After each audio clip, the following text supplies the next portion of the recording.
For those of you who are just getting to know me or just tuning into my programming or just following me from Hot Mic or just however you come across this programming, I think it's about this time during this journey I'll let you know a little bit more about me.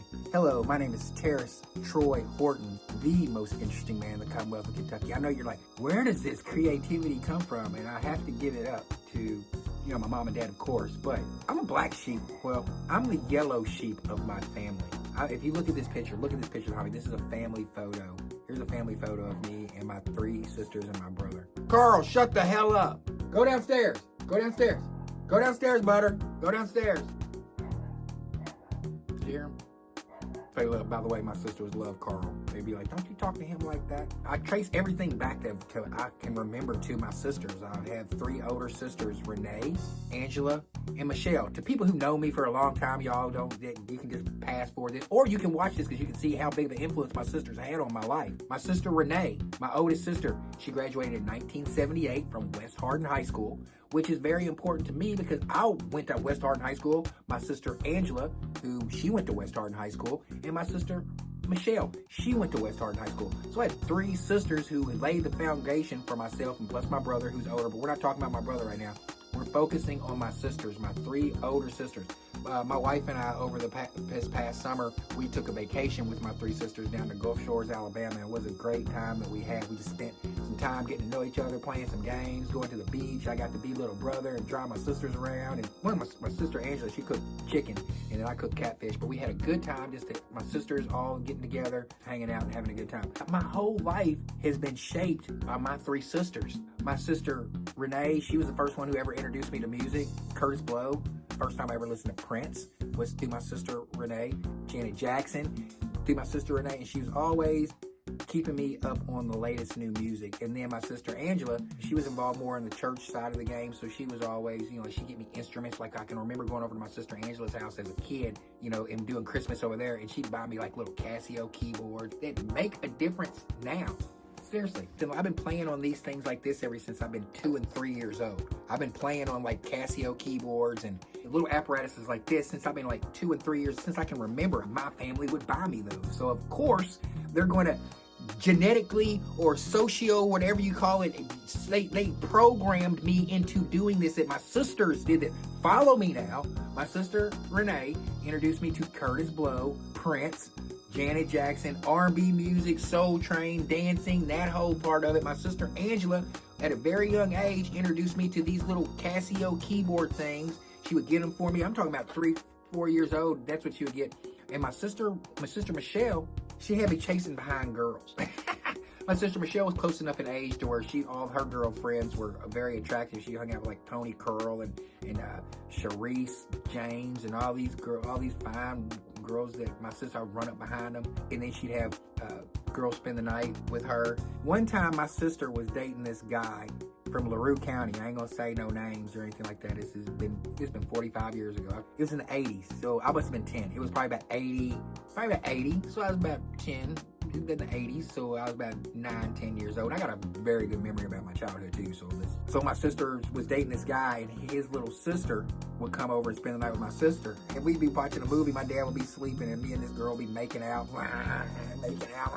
And my dad would be sitting there acting like he was sleeping. He wasn't sleeping. He was watching me make out with this girl, and then he went and told my mother. He didn't say, hey, y'all cut that out. My dad would act like he was sleeping, and then went and I could see it now. My dad there started snoring like acting like he's asleep, and he's sitting there like, oh, my boy ain't gonna be my boy. Look at my boy over there, the proud dad moment, sleeping at 10 years old. His son up. Then he don't bust it up. He goes and tells my mom. Next thing you know, my mom's like, Troy, your dad said you was kissing such and such. I said, Dad. I mean, I couldn't call my dad a liar. And my dad was beating his chest. He was having a proud moment. And my mom was like, and that girl never got to spend the night ever again. It's bull crap. Man, my dad busted me out. My sisters played a very integral part in my life. Something about my sisters, all 3 of my sisters that they've experienced too, that has touched, and these I'm just talking about Renee, Michelle, and Angela right there, my biological sisters. But where I'm from, in Elizabethtown, there was a lot of other sisters that were around me that touched my life.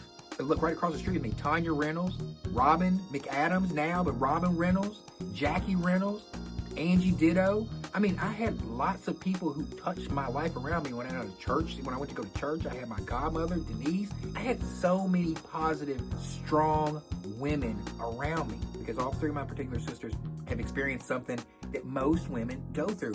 I don't know too many women who hasn't gone through this. If you haven't gone through, I don't know. There's the majority, 70% have experienced this single mother life.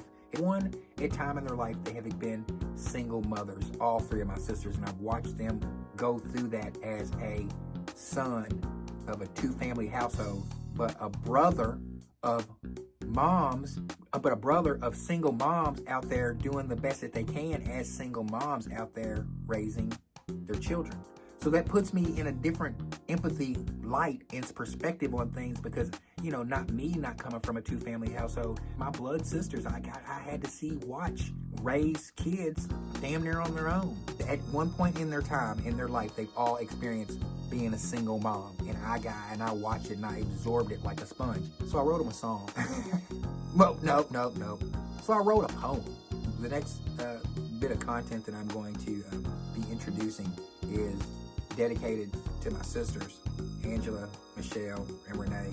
Sometimes you don't even have to say anything. Sometimes when you can overspeak. I dedicate this next bit of content to them. And I'm sensitive. I'm an artist, so I'm sensitive. And I'm also a little baby brother. And you want to see me get sensitive? You want to see me act that? I'm sensitive about my sisters. I hope you guys enjoy this next bit of content from Country Boy Entertainment. My name is Tarris Troy Horton, a.k.a. T-Roy the Country Boy, a.k.a. Delbert Wienermeyer, a.k.a.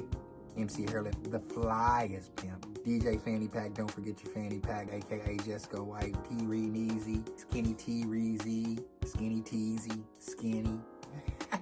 All the nicknames. Pimp City Ho. Thank you for tuning into this content, and I hope you enjoy this next bit of content because this one right here is particularly for my sisters, Renee, Michelle, and Angela, but it's for all my single moms out there, for all the single moms out there who's ever had to go through single momness. This bit of particular programming is for you, and you're going to get to see a little bit more about who I really am. I mean, this is where you're going to see my creative side. I'm about to touch some people on this one. Let's go.